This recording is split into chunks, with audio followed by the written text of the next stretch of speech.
Une même image ce matin dans les 4 journaux. Des milliers de silhouettes dans l'eau.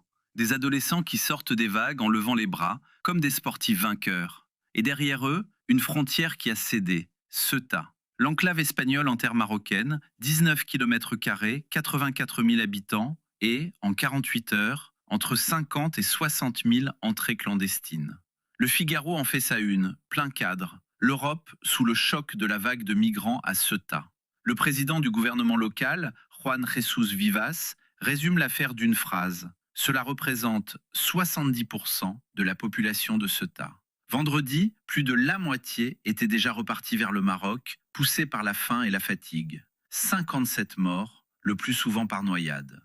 Et puis l'éditorial de Patrick Saint-Paul, titré Tempête migratoire. Le Figaro y voit les ingrédients d'une tempête parfaite. Les régularisations massives de Pedro Sanchez, que l'éditorialiste appelle le cancre européen de la politique migratoire, et un Maroc qui, écrit-il, a visiblement ouvert les vannes.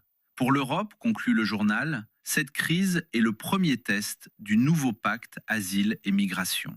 Libération traite le même événement par l'autre bout de la lorgnette. En une, Ceuta, de Trump à Meloni, le grand emballement. Pour François-Xavier Gomez, ces 48 heures resteront un moment inédit, mais aussi le déclencheur d'un mouvement de panique des droites internationales.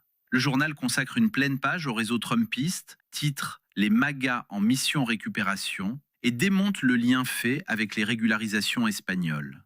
L'accusation ne résiste pas à l'analyse, écrit Libération.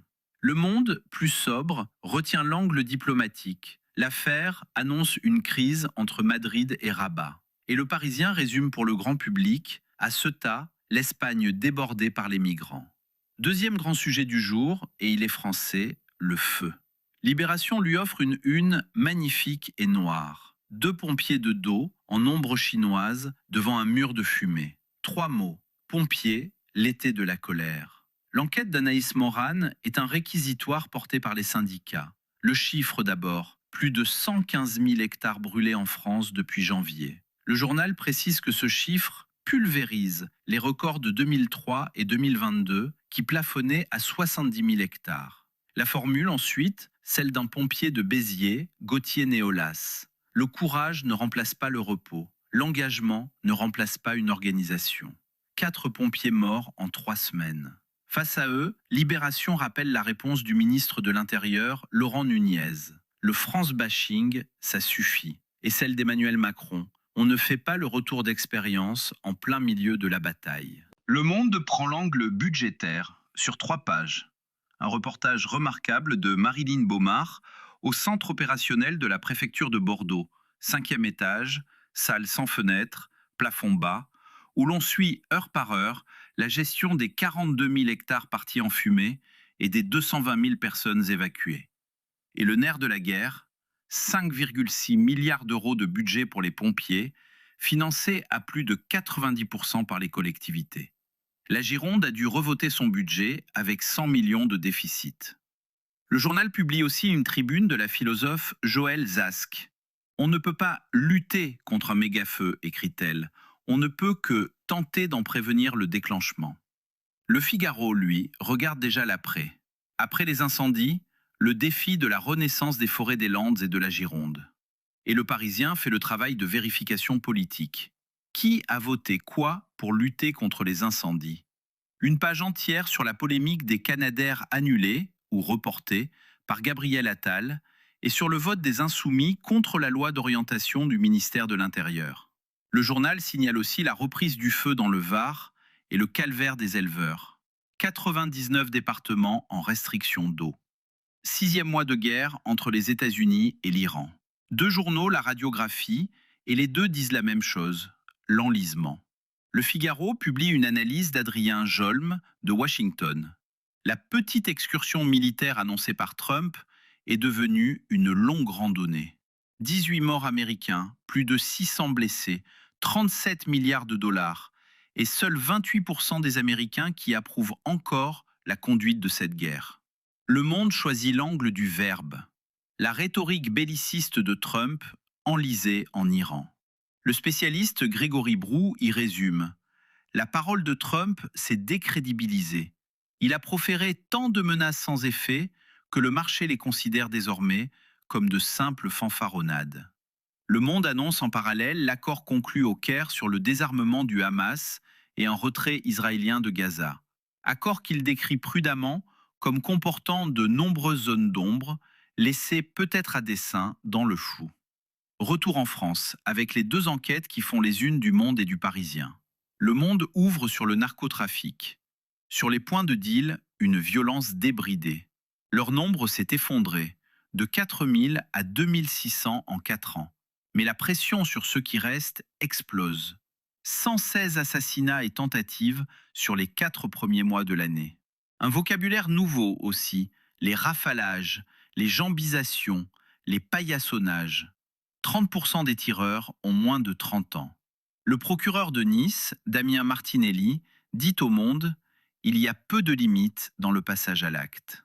Le Parisien ouvre, lui, sur un témoignage exclusif. 4 mères, réunies dans une villa près de Lyon.